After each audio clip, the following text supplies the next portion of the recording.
Astaghfirullah. Bismillahirrahmanirrahim.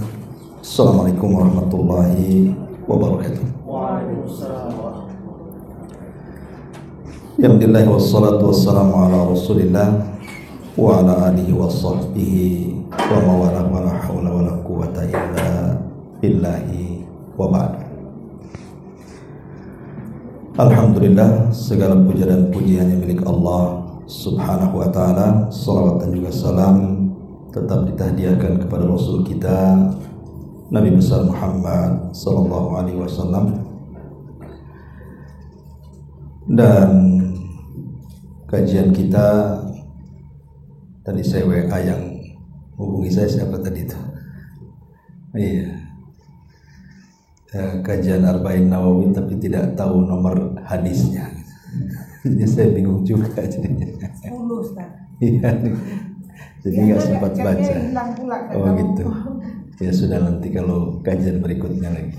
Mungkin sekarang kita tema yang lain dulu, karena harus baca dulu kalau kita mau mengisi kajian itu, kan tidak mungkin langsung gitu. Ya mungkin kajian di siang hari ini yang ringan-ringan saja tentang sebab hilangnya berkah di dalam rumah. Ma'asyiral muslimin wal muslimat rahimani wa rahimakumullah. Terkadang seseorang itu berangan-angan dan bercita-cita kalau sudah berumah tangga, punya pasangan, punya anak, dan begitu seterusnya. Saya kira semua manusia itu menghendaki kebahagiaan. Tapi terkadang kenyataan pahit pula yang dihadapi setiap orang yang berumah tangga itu. Terkadang banyak cekcok antara suami istri, cekcok antara anak dan juga orang tua, belum lagi kemudian masalah-masalah tetangga, belum lagi masalah kesehatan dan macam-macam. Karena berkah itu kan artinya kebaikan yang mencakup segalanya, mencakup ekonomi, mencakup kesehatan, mencakup keluarga, dan begitu seterusnya. Tentu ada sebab-sebabnya kenapa kemudian banyak perkara yang kita tidak inginkan terjadi dalam rumah itu. Itu karena hilangnya berkah. Pertama, di antara sebab hilangnya berkah itu karena seseorang itu dalam waktu yang lama itu tidak pernah membaca surah Al-Baqarah. Karena Nabi SAW yang mengatakan dalam sebuah hadis yang sahih, Iqra'u surat Al-Baqarati fa inna akhdaha barakatun wa tarkaha hasratun wa la tastati'uha batalatun. Bacalah oleh kalian surah Al-Baqarah, karena siapa yang mengambilnya atau membacanya maka dia akan mendapatkan berkah, dan siapa yang meninggalkannya akan mendapatkan kerugian, dan tidak ada satupun syaitan yang mampu mendekatinya. Jadi orang yang tidak pernah membaca surah Al-Baqarah dalam waktu yang lama, padahal surah Al-Baqarah itu kan ya sekitar 2,5 juz lah, bisalah kita cicilkan gitu. Tapi kalau dalam waktu yang lama tidak pernah dibaca surat itu akan bermasalah dalam rumah tuh. Karena Nabi SAW mengatakan, al-baitul ladzi tuqra'u fihi suratul baqarati tanfiru anhu syayatin. Rumah yang dibacakan di dalamnya surah Al-Baqarah maka setan akan lari. Maknanya kalau tidak dibacakan berarti setannya ada di situ.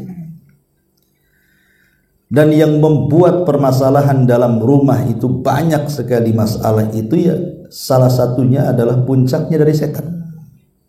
Setanlah yang kemudian memberikan was-was kepada suami atau kepada istri atau kepada anak untuk berselisih. Makanya jangan pernah meninggalkan membaca surah Al-Baqarah. Bahkan dianjurkan harusnya 3 hari sekali. Karena kalau kita membaca surah Al-Baqarah itu setan akan lari selama 3 hari. Kemudian akan balik lagi. Ya minimalnya sebulan sekali lah, kalaupun tidak 3 hari sekali. Jangan kemudian berterusan tidak membaca surah Al-Baqarah. Bagi orang-orang yang mungkin tidak mampu membaca, mungkin dia mu'alaf gitu ya. Sebenarnya bukan mu'alaf, tak mau belajar Quran aja dia itu. Sehingga tak bunyi kalau baca Quran, padahal KTP-nya Islam. Kalau dia tidak sanggup membaca Quran kan bisa mendengarkan murattal. Ya, kalau memang itu sama sekali tidak bisa membaca kan, maka alternatifnya ya mendengar. Minimal di-setelkan surah Al-Baqarah itu supaya rumah itu penuh dengan berkah. Ini yang pertama. Kemudian yang kedua, dan ini yang paling fatal. Kalau orang sampai meninggalkan ini, memang betul-betul Allah cabut berkahnya itu. Apa itu? Meninggalkan salam dan meninggalkan tasmiyah, membaca basmalah. Jadi kalau orang masuk ke rumah tidak membaca bismillah ketika membuka pintu dan tidak mengucapkan assalamualaikum warahmatullahi wabarakatuh, maka selamanya rumah tidak akan berkah. Ini sebab yang paling fatal, kalau ditinggalkan betul-betul akan hilang berkahnya. Karena Nabi SAW mengatakan, orang yang tidak pernah membaca basmalah, baik ketika membuka pintu hendak masuk, atau ketika makan, atau ketika minum, atau ketika melakukan hubungan suami istri, atau ketika aktivitas apalah yang dalam rumah itu, maka syaitan itu akan memanggil teman-temannya.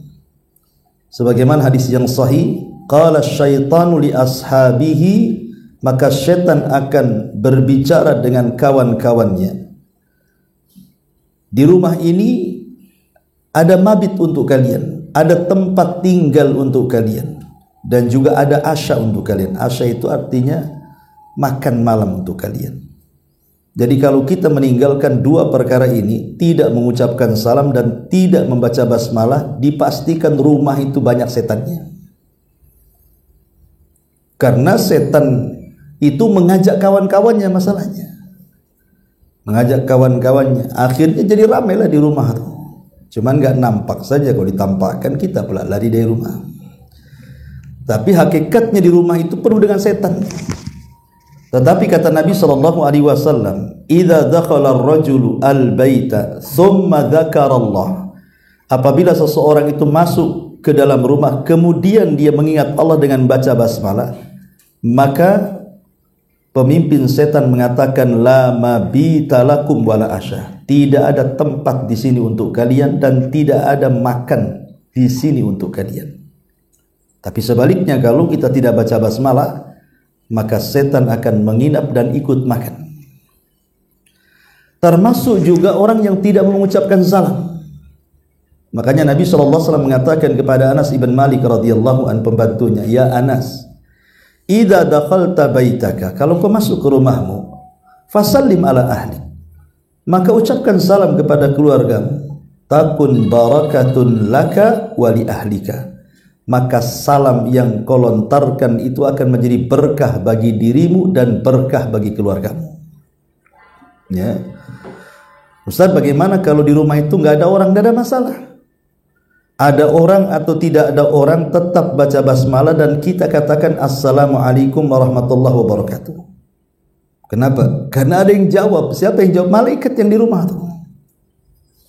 Jadi walaupun di rumah itu tidak ada penghuninya, tetap kita mengucapkan salam. Karena 2 perkara ini kalau ditinggalkan dipastikan hilang berkah. Jadi jangan melupakan salam dan jangan melupakan basmalah. Ini yang kedua. Kemudian yang ketiga, tarkud dzikri, meninggalkan zikir. Meninggalkan zikir. Zikir ini kan macam-macam ya, ada zikir pagi petang, ada zikir sebelum tidur, ada zikir keluar rumah, macam-macam zikir itu. Nabi SAW mengatakan, mathalul ladzi yadhkuru rabbah wal ladzi la yadhkuru rabbah kamathalil hayy wal mayyit. Kata Nabi SAW, permisalan orang yang senantiasa lisannya mengucapkan zikir kepada Rabbnya dan permisalan orang yang tidak pernah mengucapkan zikir kepada Rabbnya itu sama dengan orang yang hidup dan yang mati. Jadi kalau orang senantiasa berzikir, memang dia hidup tuh, jasad dan ruhnya itu. Tapi kalau seandainya tidak pernah berzikir, jasadnya saja yang hidup, ruhnya nggak ada. Dalam riwayat, kajifatil himar, seperti bangkai keledai. Orang yang tidak pernah berzikir itu.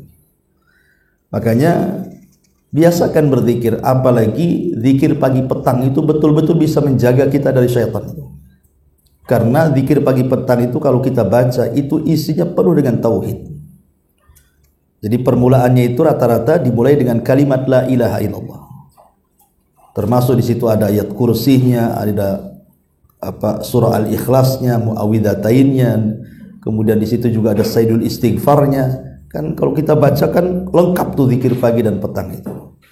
Dan kalau kita baca setiap hari, yakin rumahnya penuh berkah. Jadi jangan tinggalkan zikir. Ini yang ketiga.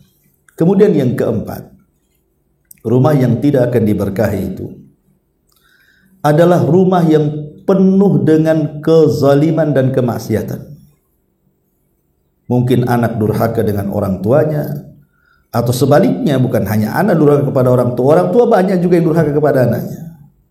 Tidak pernah memberikan hak tanggung jawabnya selaku orang tua kepada anaknya, tidak pernah mendidiknya, itu kan durhaka juga. Kemudian juga memutus silaturahim di dalamnya, menzalimi kerabatnya. Maka kalau dalam rumah itu penuh dengan kezaliman, mulai dari durhaka kepada orang tua, memutus silaturahim, kemudian bermaksiat dalam rumah, maka dipastikan rumah itu penuh dengan setan dan tidak akan diberkahi.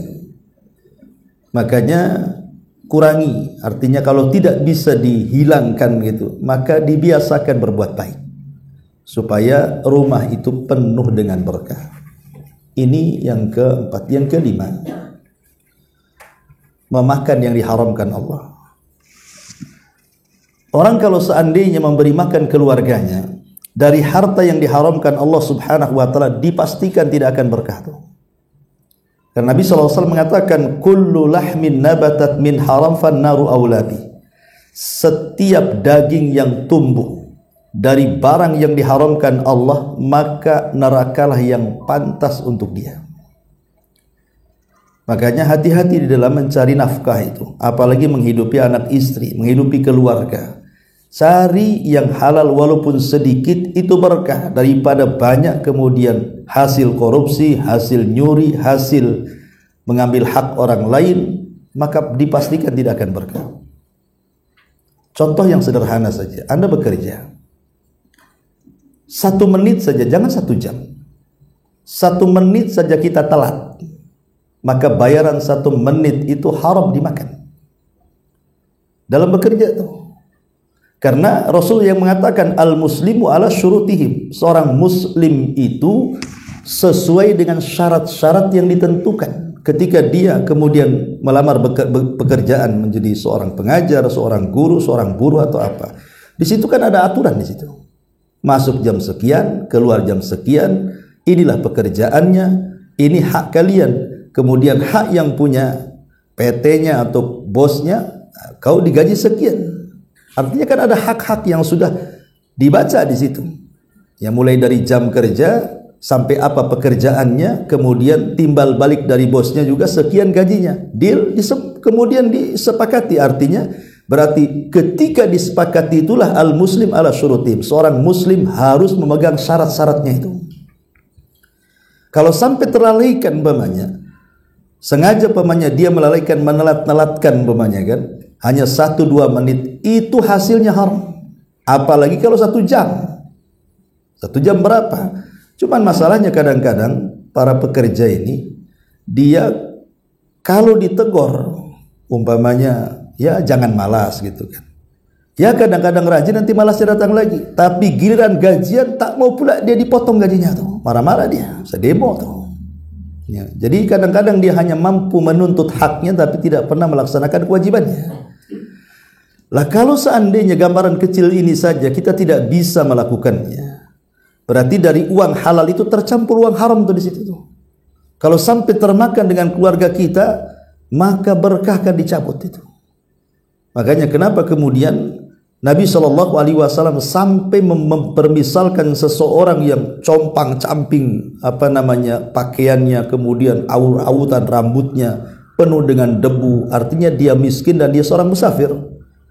Kemudian mengangkat kedua tangannya, kemudian dia mengeluh kepada Allah, ya Rabb berdoa, tapi tidak dikabulkan doanya. Jadi Nabi SAW menjelaskan kenapa padahal ada 4 sebab orang seperti ini itu dikabulkan doanya loh. Pertama, seorang musafir itu mustajab doanya. Yang kedua, orang susah itu mustajab doanya. Yang ketiga, mengangkat kedua tangan itu mustajab doanya. Yang keempat, dia mengeluh seperti anak meminta kepada orang tuanya, kepada Allah. Itu salah satu sebab mustajab doa. Tapi 4-empatnya ada pun tidak diijabah doanya. Kenapa? Karena doanya tidak berkah. Apa penyebabnya? Rasul mengatakan, bagaimana akan dikabulkan doanya sementara makanan yang dimakan haram, minuman yang diminum haram, pakaian yang dipakai belinya hasil haram, dan juga daging yang dimakan dia hasil dari benda-benda yang diharamkan Allah Azza wa Jalla. Makanya ketika seseorang memberi makan yang haram itu, maka tercabut berkahnya. Maka hindari makan yang diharamkan, baik secara zatnya, babi, anjing dan begitu seterusnya, ataupun hasil dari pekerjaan kita yang haram kemudian diberikan sesuatu yang halal, tetap hukumnya haram. Maka ini perkara yang harus dihindari supaya rumah berkah, maka hindari hal-hal memakan yang diharamkan. Kemudian yang keenam, tarkus shalah, rumah yang tidak ada orang yang sholat di situ. Atau dia sholat kemudian tidak sholat, ya bolong-bolong kan begitu istilahnya. Atau mungkin mencukupkan yang wajib tapi tidak mau sholat sunnah. Maka orang yang kemudian meremehkan sholat, apalagi sampai meninggalkan sholat, dipastikan tidak akan berkah tuh rumah. Kenapa? Kenapa sholat disebut sholat? Sholat itu bahasa Arab, diambil dari kalimat silah. Silah itu artinya hubung kait kita dengan Allah, tali yang menyambungkan kita dengan Allah. Nah, itulah disebut sholat.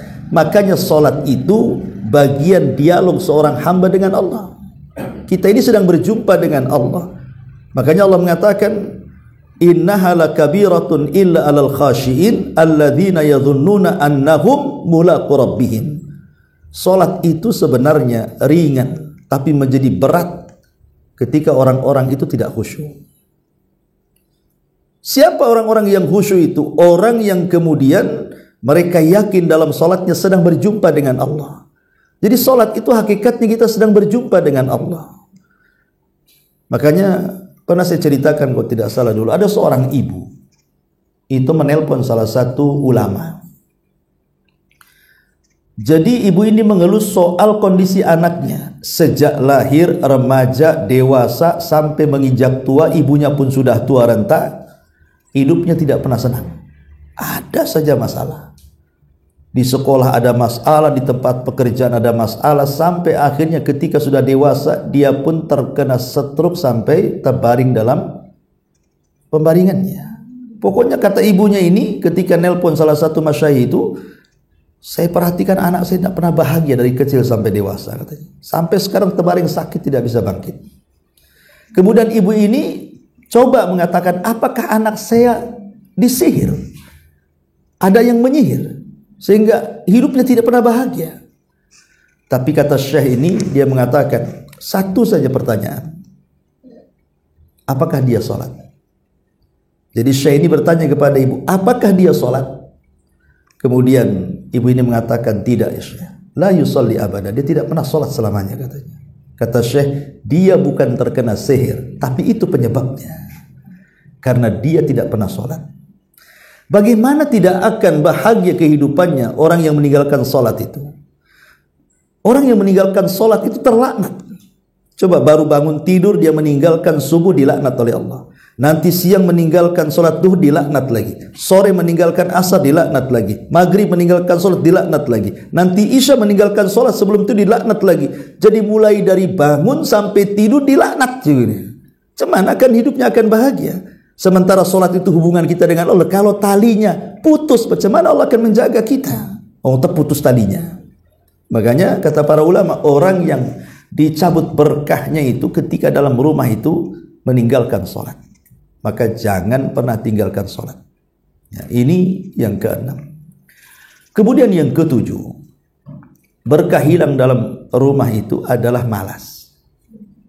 Makanya ada ulama itu mengarang kitab namanya Al-Barakatu fil Harakati. Berkah itu ada dalam harakat. Harakat itu pergerakan badan. Ya. Malas itu selamanya tidak akan bawa berkah. Tapi orang yang rajin gitu ya, bahasa kitanya apa ya, rajin, pokoknya bergerak tuh badan itu, bergerak sana sini melakukan aktivitas, itu yang berkah biasanya. Tapi kalau orang kerjanya tidur saja, nggak akan berkah hidupnya tuh. Jadi kalau orang banyak tidur, tidak banyak bergerak gitu ya, tidak banyak berpikir, nggak akan berkah hidupnya. Makanya tadi saya katakan sampai ada ulama mengarang kitab Al-Barakatu fil Harakah. Berkah itu ada dalam pergerakan. Ya, jadi kalau orang rajin itu pasti berkah hidupnya. Orang malas itu nggak akan berkah hidupnya. Termasuk juga orang yang tidur setelah fajar. Orang yang membiasakan tidur setelah subuh itu tidak akan berkah hidupnya. Kata Imam Ibnul Qayyim rahimahullahu taala, orang yang membiasakan tidur setelah subuh itu akan dicabut berkah dirinya, keluarganya, usahanya dan kehidupannya. Kenapa? Karena disitulah waktu Allah turunkan berkah. Nabi SAW sampai mendoakan, Allahumma barik li ummati fi bukuriha. Ya Allah, berkahi umatku di waktu pagi. Kapan? Setelah subuh sampai terbit matahari. Itu waktu berkah. Jangan tidur. Kalau bisa jangan tidur. Disitulah rahasia hidup rizki kita satu hari. Lah habis subuh sampai waktu terbit matahari itu berdoa banyak-banyak. Supaya kita ini mendapatkan rizki satu hari penuh itu dengan rizki yang baik, rizki yang halal, rizki yang berkah. Minta kepada Allah, itu rahasia hidup kita di pagi hari itu. Makanya Nabi SAW mewanti-wanti. Kecuali memang mungkin kita ini lelah, letih gitu ya, atau sakit ya, mungkin terpaksa tidur kan. Tapi kalau seandainya kita tidak lelah, kita tidak sakit, hanya malas saja kemudian tidur habis subuh, dipastikan tidak berkah hidupnya tuh. Makanya lihat bagaimana Nabi SAW memanfaatkan setelah subuh itu untuk menyerbu dalam peperangan. Rasul tidak pernah menyerbu dalam sebuah peperangan itu di siang hari, di sore hari, di malam hari. Tidak ada sejarahnya. Rasul kalau nyerbu dalam peperangan itu nunggu setelah subuh.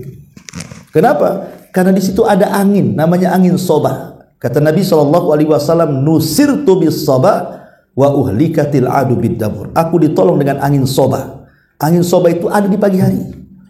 Setelah subuh sampai terbit matahari, itulah angin itu yang membawa keberkahan. Makanya kalau jam-jam ya 5:30 sampai terbit matahari itu buka jendela biar angin itu masuk. Ya, biar angin itu memberkah.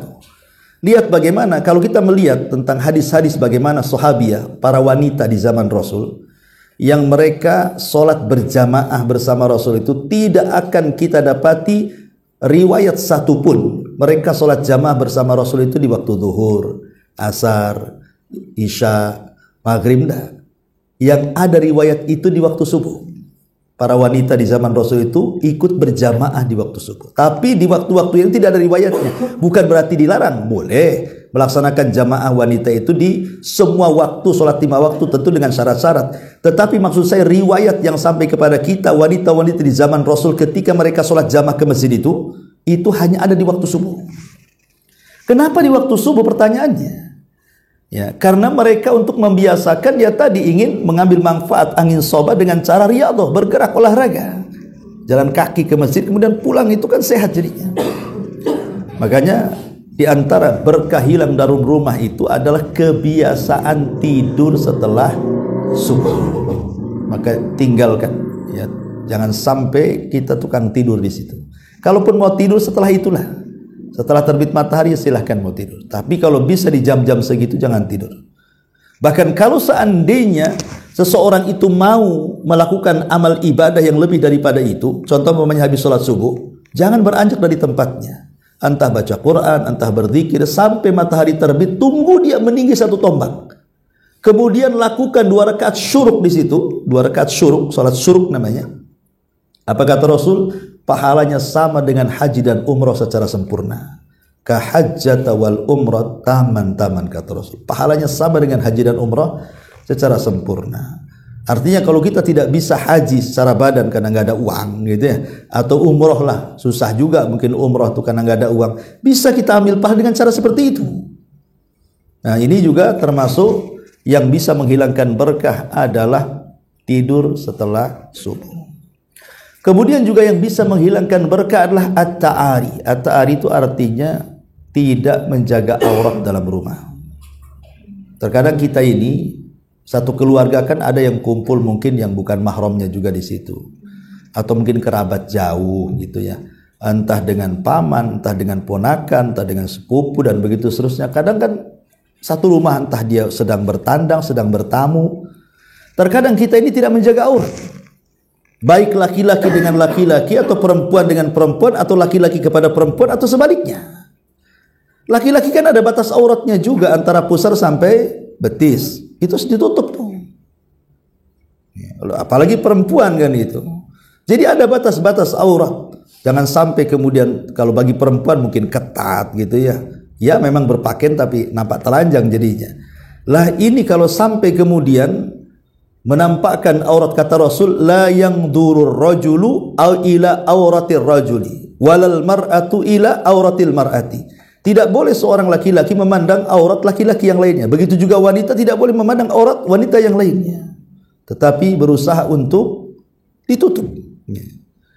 Kenapa Nabi Adam alaihi salatu wassalam ketika di sorga itu dilucuti oleh Allah pakaiannya sehingga telanjang antara Adam dan Hawa, sehingga ketika Adam melihat Hawa malu dan begitu seterusnya akhirnya lari menjauh dua-duanya. Berusaha sembunyi di tanaman-tanaman sorga, tetapi tetap saja mereka merasa malu. Pada Adam itu awalnya berpakaian dengan pakaian sutra dari sorga kan itu. Itu akibat was-was daripada iblis supaya memakan buah larangan. Ketika Allah mengatakan wala taqrabah hadhihi syajarah, jangan kau dekat-dekat pohon ini, malah didekati karena terkena was-was. Ketika dimakan buah itu, apa yang terjadi? Maka tiba-tiba pakaian yang dipakai Adam dan Hawa itu tersingkap, telanjang. Sama-sama melihat aurat, maka mereka lari ke sana kemari. Jadi tujuan setan itu memberikan was-was adalah dengan cara menampakkan aurat. Ya, maka ini juga tidak akan berkah itu. Maka walaupun sesama keluarga tetap jaga aurat, kecuali bagi yang dihalalkan suami istri kan itu, memang halal kan itu. Tapi kalau yang bukan pasangannya, maka sebisa mungkin jaga aurat. Ya, apalagi kalau kondangan, nah itu kadang-kadang juga tidak diperhatikan tuh. Ini yang bisa menghilangkan berkah at-ta'ari istilahnya kata ulama, mudah membuka aurat. Kemudian juga kata ulama yang bisa menghilangkan berkah itu, orang itu tidak pernah menjaga nikmat Allah dengan cara israf ataupun tabdzir. Israf itu artinya membelanjakan dengan uangnya halal, hasil halal, dibelikan kepada yang halal, cuman berlebihan. Umpamanya COD makanan gitu ya. Ini hidup cuman berdua saja suami istri, tapi kemudian pesannya itu kayak mau makan satu kampung. Akhirnya apa? Nggak habis kan? Ujung-ujungnya dibuang ke tong sampah. Itu namanya israf. Itu dilarang, haram hukumnya. Walaupun itu halal, tapi kalau sudah berlebihan jadi haram tuh. Kalau tabdzir, istilahnya mubadzir, istilah kita, ada istilah mubadzir, kita seringlah diucapkan kalimat mubadzir itu. Itu diambil dari kata tabdzir. Kalau mubadzir lain lagi. Mubadzir itu membelanjakan harta kita untuk yang diharamkan walaupun sedikit. Walaupun hanya 1.000 perak, 2.000 perak. Tapi kalau dibelanjakan kepada yang haram itu namanya mubadzir namanya. Lah ini dikatakan dalam Al-Quran, al-mubadziruna kanu ikhwanas syayatin. Orang-orang yang suka melampaui batas dalam masalah nikmat Allah ini dibelanjakan kepada yang diharamkan, maka mereka adalah kawan-kawannya setan. Ya, ini hati-hati kan, kawan-kawannya setan. Ini juga diantara yang menghilangkan berkah juga adalah seperti itu. Ya. Kemudian juga para ulama menyebutkan yang bisa menghilangkan berkah adalah ketika seseorang tidak tidur di waktu harusnya dia tidur. Contoh umpamanya ba'da isya. Nabi SAW memakruhkan tidur setelah maghrib dan begadang setelah isya. Kenapa memakruhkan tidur setelah maghrib? Karena dari waktu ke maghrib ke isya itu dekat masalahnya. Kalau tidur takut bablas kan gitu. Tetapi Rasul memakruhkan kemudian tidur setelah isya, begadang setelah isya. Karena bukan kebiasaan Nabi. Nabi itu kalau tidur langsung setelah isya. Dan subhanallah manfaatnya sangat luar biasa, ajaib. Ibu bapak kalau mau tidur mengikuti cara Nabi SAW pasti sehat.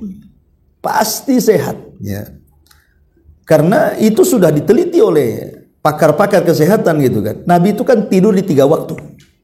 Pertama ba'da isya sampai separuh malam, kemudian bangun, kemudian tahajud. Atau kalau mau dilebihkan, maka Rasul tidur 2/3 malam, kemudian 1/3-nya bangun, kemudian tahajud. Kemudian yang kedua setelah tahajud mendekati waktu subuh, maka Rasul tidur lagi. Jadi ketika datang waktu subuh, setelah adzan menunggu qomat, setelah Nabi SAW melaksanakan 2 rakaat fajar, kalau memang masih ada waktu biasanya Rasul tidur. Bukan tidur betul, tidak. Maksudnya terlentang ke lambung kanan. Namanya ittija. Kenapa kemudian ke lambung kanan? Sebab kalau tidur ke lambung kanan itu biasanya nggak pernah nyenyak tuh. Dan itu pun bukan tidur beneran, hanya membaringkan karena kelelahan tahajud saja. Supaya ketika masuk sholat subuh itu lebih fresh lagi gitu maksudnya. Kemudian yang ketiga waktu kailulah. Waktu kailulah itu sebelum zuhur, ya kira-kira 10 menit atau 15 menit. Bukan tidur juga, hanya merebahkan saja. Ya, dan ada penelitian orang yang biasa istirahat sebelum zuhur walaupun sesaat itu akan dihilangkan penyakit stroke katanya. Ini penelitian barat. Kita sih tidak perlu dengan penelitian barat, karena apa yang dilakukan Rasul itu pasti membawa kesehatan. Ya. Tapi yang di sini bahwa kita lihat bahwa orang yang kemudian begadang setelah isya itu sama halnya dia begadang di waktu-waktu setan. Setan itu punya waktu. Apa waktu-waktu setan itu? Pertama setelah isya sampai pertengahan malam, itu disebut waktu setan. Yang kedua, waktu setan itu adalah ketika subuh menjelang dari mulai subuh, mulai dari kailulah tadi siang hari dari jam ya kira-kira mungkin 11:30 lah sampai zuhur itu waktu setan. Makanya Nabi SAW mengatakan tidurlah siang karena setan tidak pernah tidur siang. Jadi setan itu juga tidur juga ya. Nah, tapi tidurnya bukan siang mereka kan. Lah makanya dalam rangka menyelisihi setan itu kita baring sesaat lah walaupun bukan tidur itu. Nah, sleep chicken tuh apa namanya itu? Ya yang tidurnya gini, ya, pokoknya sebentar aja lah 10 menit jadilah. Nah itu untuk menyelisih setan sebenarnya. Nah, jadi itu waktu-waktu setan. Kenapa setelah isya sampai dan kemudian menjelang maghrib yang ketiga? Itu waktu setan juga. Makanya Rasul melarang tidak boleh di waktu menjelang maghrib anak-anak keluar. Dilarang. Kata Rasul, jangan kau keluarkan anak-anak kalian di waktu itu, karena di situ tempat bermainnya setan. Tahu kesurupan ti anak kita. Nah, termasuk juga pada isya. Kadang-kadang setan itu kemudian memberikan permainan kepada kita sehingga kita sengaja tidak tidur dan baru tidur itu nanti tengah malam. Nah, kalau tidurnya kalau sudah lewat jam 12 itu kan rata-rata susah tuh tidur itu. Kecuali orangnya tiduran ya kan, jam berapa aja bisa dia. Tapi umumnya orang kalau sudah lewat jam 12 susah tidur. Nanti itu kalau sudah mendekati jam 3, itulah ngantuk-ngantuknya. Di saat tahajud dia ngantuk, nanti bablas subuhnya. Memang itu agenda setan. Makanya kenapa Allah Subhanahu wa taala sampai mengingatkan dalam suratul Falaq itu, qul a'udzu birabbil falaq min syarri ma khalaq wa min syarri ghasiqin idza waqab. Ghasiq itu artinya malam. apabila menutup. Kita disuruh berlindung kepada malam apabila menutup, seperti kita berlindung kepada setan. Karena umumnya niat jahat itu muncul di malam hari. Orang di siang hari itu terkadang mau maksiat itu malas, karena mungkin aktivitas bekerja. Tapi kalau sudah malam itu, yang tadinya niat tidak maksiat jadi maksiat tuh, kepikiran maksiat ya. Na'udzubillah, entah datang ke tempat-tempat maksiat, ke lokalisasi, ke tempat-tempat mabuk, ke tempat apalah pokoknya, ya. Karena kejahatan itu menguat di malam hari. Termasuk juga berbagai macam virus, berbagai macam itu kan disebar di malam hari. Termasuk tukang sihir kalau ngirim sihir itu di malam hari. Tidak ada tukang sihir itu ngirim sihir di waktu duha, ya. Kenapa? Setannya lagi lemes itu. Jadi kekuatan setan itu ada di malam hari. Ya, makanya lihat kejahatan dan kemaksiatan itu umumnya di malam hari. Lah dari sinilah kenapa kemudian Allah meminta kepada kita hambanya untuk berlindung dari malam apabila gelap gulita. Lah itu waktunya setelah Isya sampai pertengahan malam. Nah, itulah waktu-waktu digodanya kita jangan tidur. Dibuatnya kita keliling kuliner gitu ya, atau ngobrol sana sini. Sebenarnya ngobrol setelah Isya itu boleh-boleh saja kalau ada dua manfaat. Pertama manfaat dunia atau manfaat akhirat. Ini dunia tidak dapat, akhirat tidak dapat, hanya ngalor ngidul, ngetan ngulon gak jelas gitu saja. Ya gak dapat apa-apa lah itu. Itulah hilang berkahnya tuh. Makanya orang yang tidur setelah Isya itu dicabut berkahnya itu. Nah, ini juga disebutkan para ulama. Kemudian juga berkah akan hilang juga ketika seseorang kemudian sama sekali tidak membaca Quran.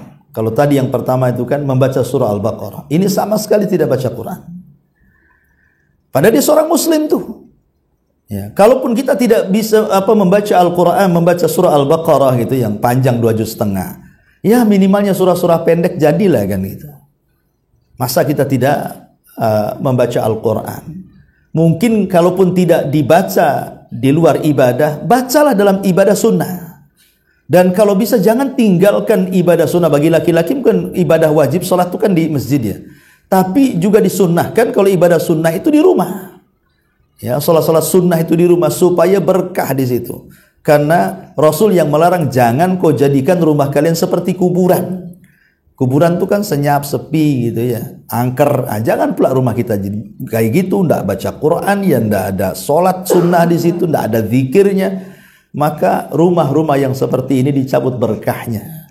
Ya, oleh karena itulah maka penting perkara-perkara seperti ini harus dilaksanakanlah. Termasuk ini yang penting juga. Jangan tanamkan hasad dalam rumah tuh. Sebenarnya saya, ibu atau bapak atau siapapun itu pasti punya hasad. Tidak mungkin manusia tidak punya hasad. Manusia itu pasti punya hasad. Tetapi orang baik dia sembunyikan hasadnya. Orang jahat ditampakkan pula hasadnya. Jadi hasad itu selama disembunyikan, maka tidak ada masalah. Hasad itu menjadi bahaya ketika ditampakkan. Makanya kenapa Allah mengatakan min syarri hasidin idza hasad, dari keburukan orang yang hasad ketika dia menampakkan hasadnya. Karena hasad itu mencabut berkah. Ya, gimana orang hasad itu tidak akan tenang hidupnya? Karena hidupnya itu memandang orang lain terus, tidak pernah mandang dirinya itu. Kenapa si anu kok rumahnya makin besar, makin tingkat? Kenapa pula mobilnya makin bagus? Kenapa pula tanahnya makin luas? Akhirnya memikirkan orang nggak sehat hidupnya kan? Naik rumah tetangga, naik pula tensi dia. Coba bayangkan. Naik tingkat 3, lebih naik lagi, stroke akhirnya. Coba bayangkan. Tetangga beli mobil, stres dia. Tetangga naik mobil, dia pula naik ambulan. Repot kan gitu kan. Nah ini masalah. Orang yang hasad itu diistilahkan para ulama halakal hasid qoblal mahsud. Orang yang hasad itu biasanya hancur duluan daripada yang dihasadi. Karena yang dihasadi kan tenang-tenang saja. Tapi ingat, terkadang orang hasad itu punya ain dalam matanya. Ain itu penyakit sihir artinya. Jadi ada penyakit yang disebut ain. Dan rata-rata manusia mati itu karena ain. Rata-rata manusia itu tanpa sadar itu mati karena ain. Dari ain itulah lahir banyak penyakit itu. Dan itu berdasarkan hadis Nabi. Selain daripada qada dan takdir Allah yang banyak menjadikan manusia itu meninggal karena ain. Ain itu penyakit sihir yang timbul dari orang hasad. Dari ain itulah akhirnya kita sakit, entah macam-macam penyakit kan. Lah, di sini kita juga harus waspada dengan orang-orang yang hasad kepada kita. Maka biasakan kalau kita diberikan nikmat oleh Allah, supaya tidak dihasadi orang, banyak-banyaklah berdoa dengan doa keberkahan. Dengan kata lain, lawanlah hasad dengan lawannya. Lawan hasad berkah, karena berkah itu kan menambah nikmat. Kalau hasad itu mengurangi nikmat, bahkan menghancurkan nikmat. Maksudnya begini, jadi kalau seandainya kita punya rumah, baru bangun atau baru beli, maka kita katakan, ya Allah berkahi rumahku. Baru beli kendaraan, ya Allah berkahi kendaraanku. Baru punya anak kecil, ya yang lucu-lucunya, Allah berkahi anakku. Begitu, minta berkah kepada Allah, supaya tidak mempan orang yang hasad kepada kita itu, karena kita sedang melawan dengan lawannya. Karena berkah itu kan menambah nikmat, sementara orang itu hendak menghancurkan nikmat kita kan. Nah, makanya berkah itu lawan daripada hasad. Biasakan doa seperti itu, sekecil apapun nikmat, ya, supaya minimalnya walaupun tidak bertambah, jangan pula hilang nikmat itu. Ya, jadi biasanya orang yang hasad itu tidak akan berkah. Termasuk juga menampakkan nikmat yang harusnya nikmat itu ditutupi. Jangan sampai menampakkan nikmat yang harusnya nikmat itu ditutupi. Kan ada nikmat yang kita harus tampakkan, tapi ada juga nikmat yang harus kita tutupi. Ya. Nikmat-nikmat kecil terkadang itu menjadi dosa dan menghilangkan berkah. Contoh umpamanya, ya mungkin ibu-ibu lah gitu, baru dandan, make up, selfie, cetek, gitu, sebar kan itu. Nah, nanti ke warung beli pecel lele kan itu, selfie sama lele. Bayangkan, nih aku lagi makan lele cekrek lagi kan. Jadi setiap apa ini kan hal-hal yang seperti ini tidak perlu, nggak ada manfaatnya apa coba, nggak ada. Ya. Jadi ada nikmat-nikmat tuh yang tidak perlu kemudian ditampakkan. Apalagi sampai kadang-kadang punya anak cakep, cantik gitu kan. Satu hari itu mungkin bisa dipoto itu 10 kali diupload itu. Nah ini kan bahaya, kadang-kadang bisa kena ain loh ya. Orang hasad dan bisa aja kena ain itu. Makanya jangan, kalau bisa itu jangan ditampak-tampakkan, dan itu juga bisa jatuh kepada ria juga, dikhawatirkan, atau kepada ujub. Akhirnya kan yang tadinya nggak punya dosa jadi punya dosa. Apalagi sampai buka aurat lagi, kemudian diupload ke sana kemari, ada orang yang pandai edit diedit pula. Ini kan masalah jadinya kan. Nah jadi itu juga perkara-perkara yang bisa menghilangkan berkah dalam rumah. Dan sebenarnya banyak sekali ya kalau kita mau rinci, tapi waktu juga mungkin kita buat tanya jawab sajalah biar lebih hidup lagi. Silahkan kalau yang mau bertanya atau mau menjawab juga nggak apa-apa. Ya.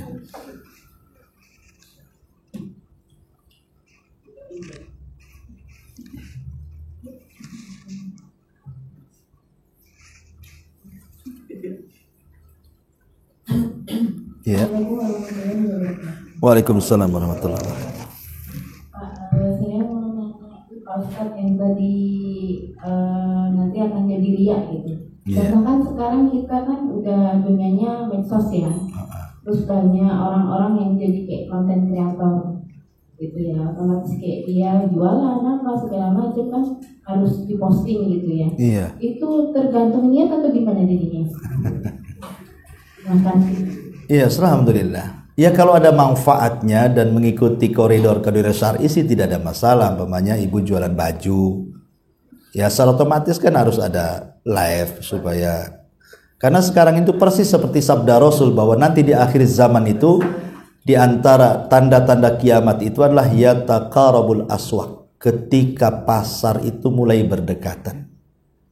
Dulu kalau ke pasar itu harus naik dokar, kalau di desa kan naik angkot. Sekarang enggak, COD sekarang ini. Yang ngirim di rumahnya, yang nerima juga di rumahnya. Enggak kemana-mana kan. Itu namanya berdekatan pasar kan itu. Yang jauh aja bisa nampak gitu. Nah itu ya tanda-tanda kiamat itu tidak mesti negatif. Tanda-tanda kiamat itu ada juga yang positif. Seperti bangunan yang megah-megah itu tanda-tanda kiamat. Tapi kan positif. Akhirnya kan ketika membangun kan menyerap tenaga kerja kan, itu kan positif. Tapi itu tanda-tanda kiamat. Jadi tanda-tanda kiamat tidak mesti jelek, ada juga yang bagus gitu. Lah termasuk juga medsos ini tanda-tanda kiamat. Tetapi tanda-tanda kiamat medsos ini seperti handphone dan yang semacamnya itu tanda-tanda yang buruk sebenarnya. Karena Rasul yang mengatakan, nanti di akhir zaman itu akan muncul keburukan yang muncul dari langit. Para ulama di zaman itu bingung, maksudnya keburukan yang muncul dari langit itu apa kan itu? Rupanya terjawab hari ini. Handphone itu kan keburukan yang muncul dari langit, dari satelit-satelit yang diterbangkan ke langit itu. Kemudian dipancar luaskan sampai orang-orang di gurun pasir saja bisa mengakses itu. Itulah keburukan, karena kalau kita lihat handphone ini lebih banyak madaratnya dibandingkan manfaatnya. Dia tergantung pemakainya saja sebenarnya. Coba banyaknya gadis-gadis yang hilang, pemerkosaan, penipuan, semua kan gara-gara ada handphone nih. Ya, termasuk juga nipu jodoh gitu ya, diedit putih pas ketemu hitam pula. Yang ada itu kan. Ini penipuan, akhirnya kan sok tuh, jadi entah lakinya yang sok atau si perempuannya pula yang sok. Jadi itu kan semua penipuan. Tapi kalau seandainya dia bisa menjaga, ya tentu handphone juga akan bermanfaat. Minimalnya jadikan dia manfaat dunia. Kalau tidak dapat akhirat, manfaat dunianya lah. Kayak jualan itu kan manfaat dunia namanya kan gitu ya. Nah, tapi kalau sekarang kayak orang yang sedikit-sedikit selfie, kadang-kadang yang lebih parah itu dalam ketika ibadah itu yang lebih parah itu kadang-kadang. Yang lagi sholat malam ditaruh pula live di depan itu. Bayangkan, biar tahu orang sholat malam dia. Ya kan? Yang lebih parah lagi orang haji, umroh. Itu mulai dari berangkat sampai ke Mekah itu handphonenya dipenuhi gambar dia semua itu. Ya foto dengan unta, ya macam-macam lah di sana kan. Kemudian dikasih tahu ini Ka'bah, semua orang tahu itu Ka'bah, ngapain dikasih tahu juga kan gitu. Tapi apa coba manfaatnya? Ya, padahal ikhlas itu, definisi ikhlas itu kata para ulama, antaktumal hasanat kama taktumas sayyiat. Engkau menyembunyikan kebaikan sebagaimana engkau menyembunyikan keburukan. Itulah makna ikhlas itu. Jadi kalau keburukan kita, kalau kita maksiat, malu kalau seandainya diketahui orang, buat seperti itu juga kebaikan. Kalau bisa jangan ada yang tahu kecuali Allah. Lihat contoh dalam sejarah.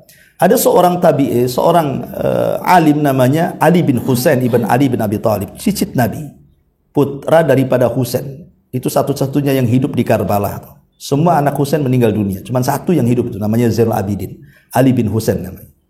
Itu diberikan rizki oleh Allah Azza wa Jalla luar biasa. Tetapi orang-orang menuduh dia seorang yang bakhil karena kaya tapi tak nampak sedekahnya. Padahal Ali bin Husain atau Zainul Abidin ini dia orang yang paling dermawan, tapi tidak ada yang tahu kecuali Allah. Dia sedekahnya itu nunggu sepertiga malam. Jadi kalau datang sepertiga malam dia panggul tuh gandum itu, kemudian diletakkan di rumah-rumah orang fakir. Setiap malam 70 orang fakir minimal diletakkan gandum, diangkat sendiri, tidak ada yang tahu. Pokoknya orang miskin buka pintu aja udah ada beras. Nanti kalau sudah habis kok ada beras lagi, dan itu bertahun-tahun. Lah orang-orang yang kemudian diberikan sedekah, malah mereka menuduh bahwa Zainul Abidin itu bakhil, padahal dia yang sedekah tiap malam, tidak ada yang tahu. Ketahuannya itu setelah dia meninggal. Diberitahu oleh pemandi jenazah itu bahwa punggungnya rusak karena setiap malam mikul gandum. Dan betul setelah kematiannya sudah tidak ada lagi gandum di rumah-rumah orang-orang miskin itu. Baru ketahuan siapa yang selama ini menghantar beras itu. Lah itu namanya, itu baru ikhlas kan itu ya. Nah, itulah ikhlas namanya seperti itu. Kita menyembunyikan kebaikan sebagaimana kita menyembunyikan keburukan.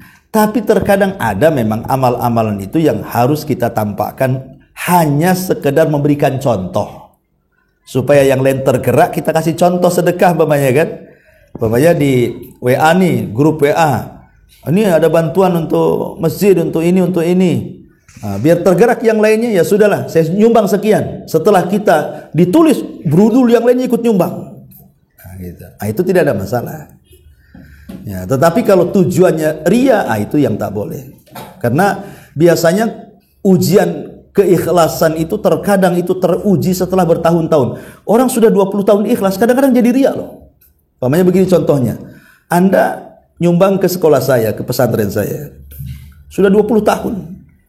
Mungkin sudah diterima hakikatnya karena nggak pernah disebut-sebut. Tapi setelah 20 tahun kemudian berkunjung ke pondok saya, kemudian Anda mengatakan, itu tuh tiang itu dulu saya yang nyumbang tuh katanya. Nah, kan? Padahal sudah 20 tahun itu. Kok dia bisa ngomong begitu tuh? Ya. Kok nggak berubah tiang yang saya sumbang ya katanya. Ini mulai ini. Nah, kadang-kadang ikhlas itu tergoda. Ya, mudah tergoda. Kepancing itu mudah sekali orang untuk ria. Maka kembali kepada pertanyaan tadi, ya kalau seandainya untuk usaha gitu ya, dan selama tidak menyelisih syariat tidak ada masalah, kan itu perkara mubah saja. Ya, tapi kalau tidak ada manfaat seperti tadi sedikit-sedikit selfie, ya itu sebaiknya ditinggalkanlah kebiasaan itu. Ya. Wallahu a'lam. Ada lagi?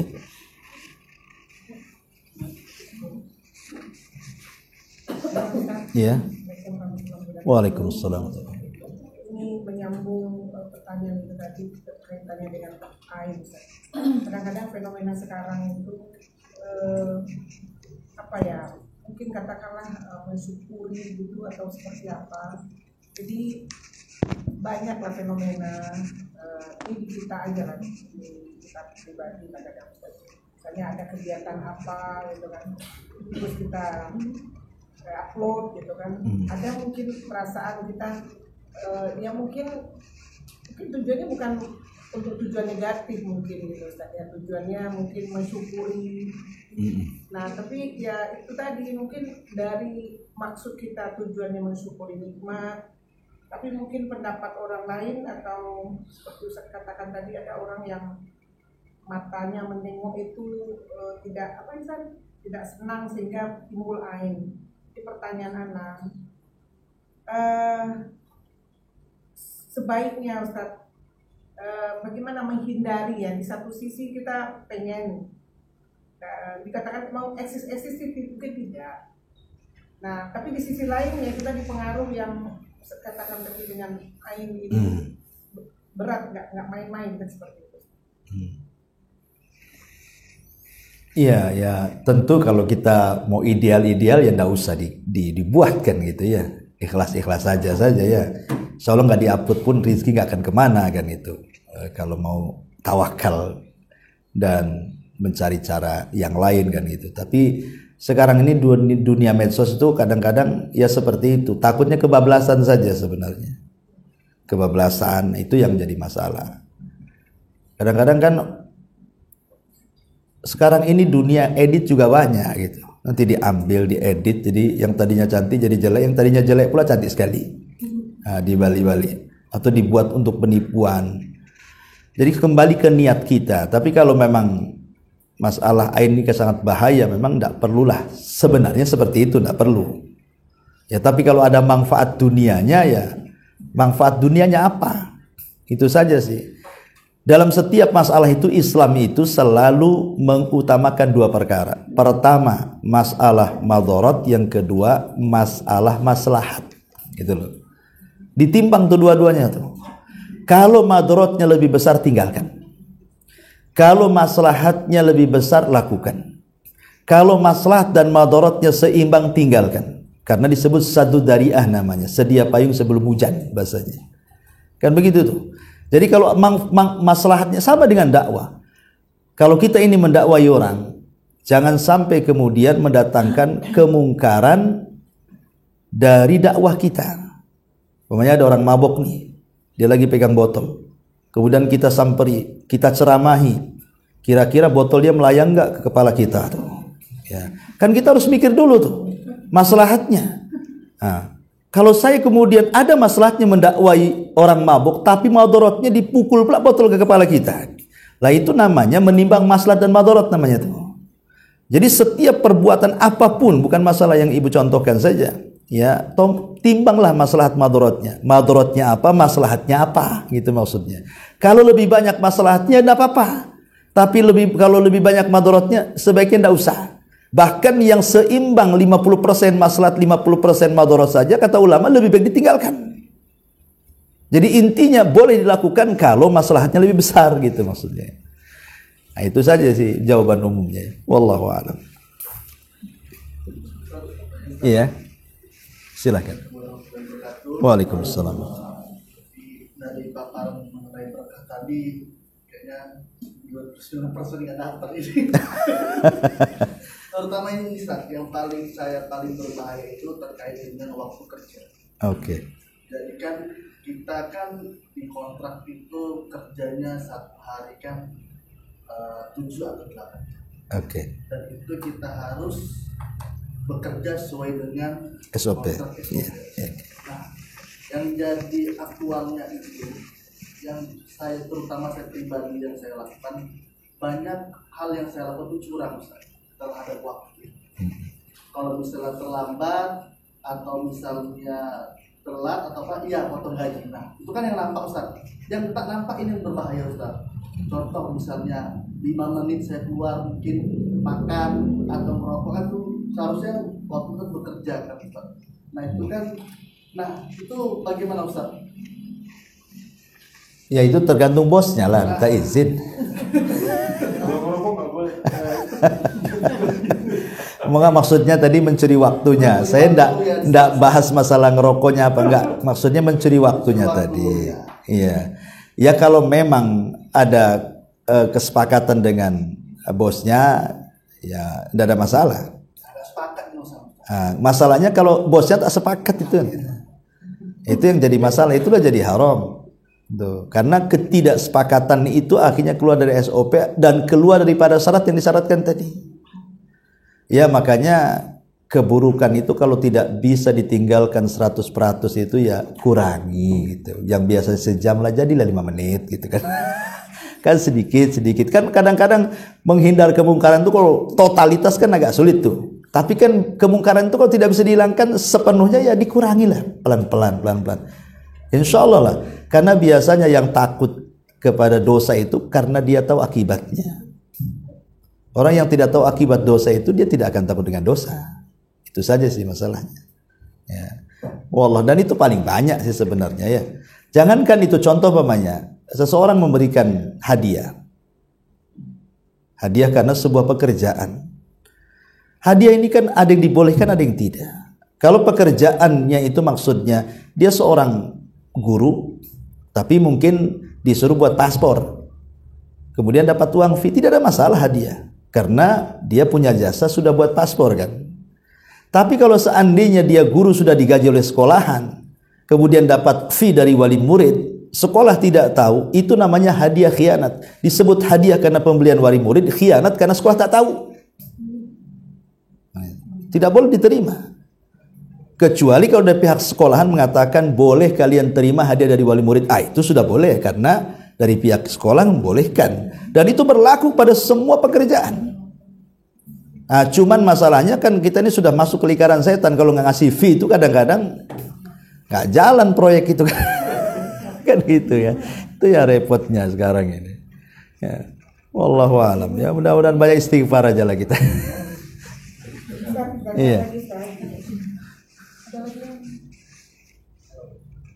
Iya.